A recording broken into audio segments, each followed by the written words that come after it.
आज के इस मॉडर्न टाइम में एजुकेशन की बहुत ज़्यादा ही इम्पोर्टेंस है। एजुकेशन के साथ साथ लोग इस ग्लोबल कंपटीशन के दौर में जेंडर इक्वलिटी प्लस साथ में सेक्स सेंसिटिव बनते जा रहे हैं। इसके साथ ही साथ में लोग अपने लीगल राइट को लेकर के भी बहुत ज़्यादा ही जागरूक हैं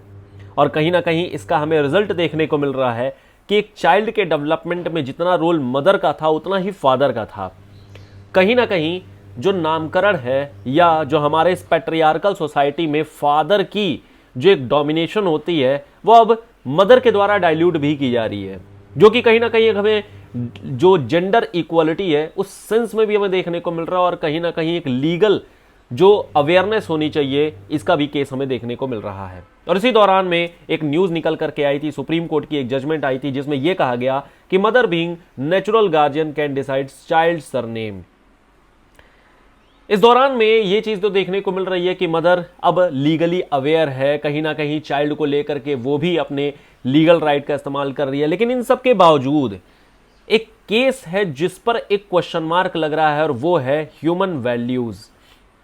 कई सारी घटनाएं और भी हमें देखने को मिल रही है जो कि बच्चों के नाम को लेकर के बहुत ज्यादा सेंसिटिव हो रही है। कुछ लोग ऐसे नाम रख रहे हैं जो फैशनेबल होने चाहिए, यूनिक होने चाहिए, डिफरेंट होने चाहिए। इस दौरान में अब जो फैमिली की जो एक वैल्यूज थी, जैसे कि जो ग्रैंड पेरेंट्स हैं वो नाम रखते थे या फिर फादर रखते थे, कहीं ना कहीं ये चीज अब डाइल्यूट हो करके अब एक ग्लोबलाइज्ड जो मॉडर्न दुनिया है वो मॉडर्न नाम चाहती है। एक केस आया था जिसमें एक दादी ने, मतलब कि जो ग्रैंड मदर थी, उन्होंने नाम रखा, तो जो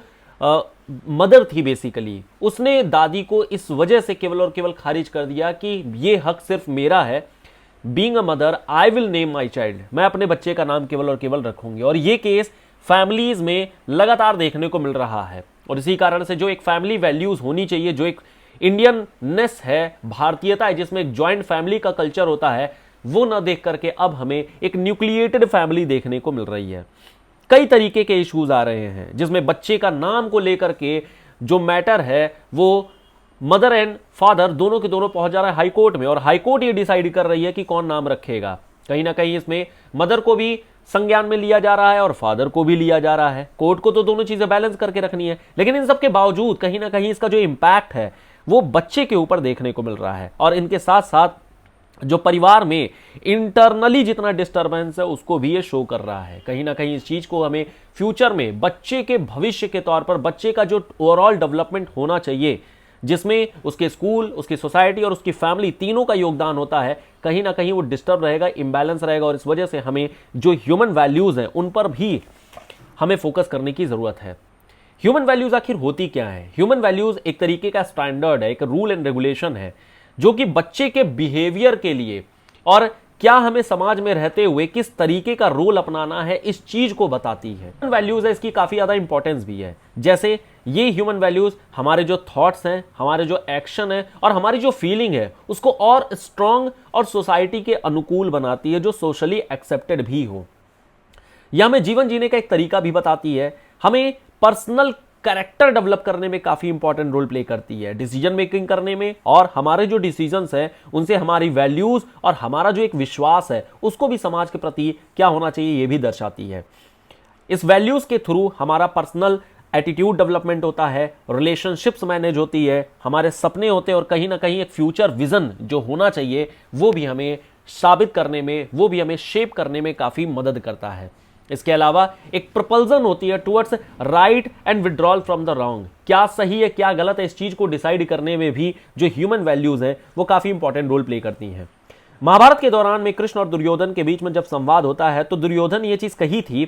कि I know dharma but I am not inspired to pursue it, I know adharma also but I am not able to withdraw from it.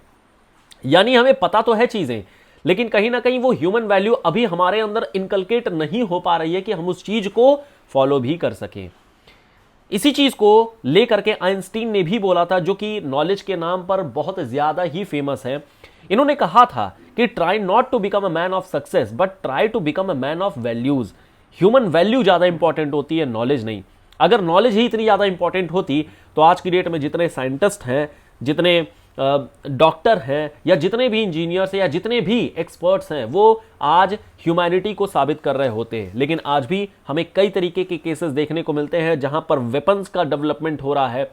जहां पे डिस्ट्रक्शन हो रही है, जहां पे टेररिज्म भी हो रही है, और इन सब के पीछे कहीं ना कहीं साइंटिफिक डेवलपमेंट भी रिस्पॉन्सिबल है।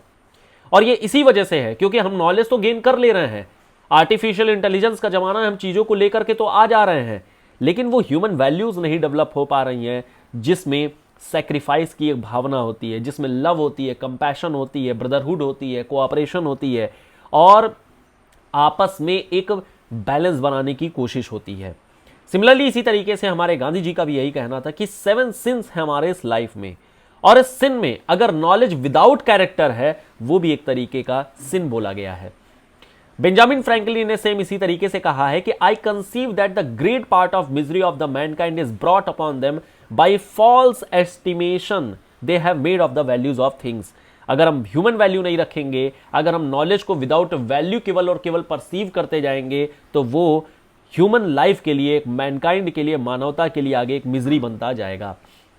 तो आखिर में वैल्यू एजुकेशन के थ्रू हम चीजों को कैसे लेकर के आए, वैल्यू एजुकेशन होता क्या है? सो वैल्यू एजुकेशन का मतलब होता है inculcation of sense of humanism, a deep concern for wellbeing of others and the nation among children.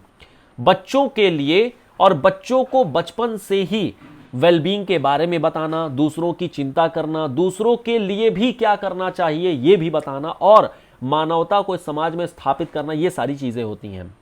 आज की डेट में हमारा जो एजुकेशन सिस्टम है कहीं ना कहीं वो हमें एजुकेट तो कर रहा है, लेकिन वो एजुकेट केवल और केवल हमको अपने हाथ से, यानी हमारे एक्शंस में, और हमारी जो हेड है यानी हमारी सोच में केवल और केवल एजुकेट कर रहा है, हमारे दिलों को एजुकेट नहीं कर रहा है, हमारे अंदर जो वो इमोशन होने चाहिए उसे एजुकेट नहीं कर रहा है। तो lack of value education has been an important factor in the global scenario of growing violence. जितनी भी ये वायलेंस हो रही है, जितना भी ये टेररिज्म हो रहा है या पॉल्यूशन हो रहा है या इकोलॉजिकल इंबैलेंस हो रहा है, कहीं ना कहीं वो एजुकेशन का तो रिजल्ट है, लेकिन उस एजुकेशन का विदाउट ह्यूमन वैल्यू परसीव किया जाना ये ज्यादा इंपॉर्टेंट कह सकते हैं कारण है।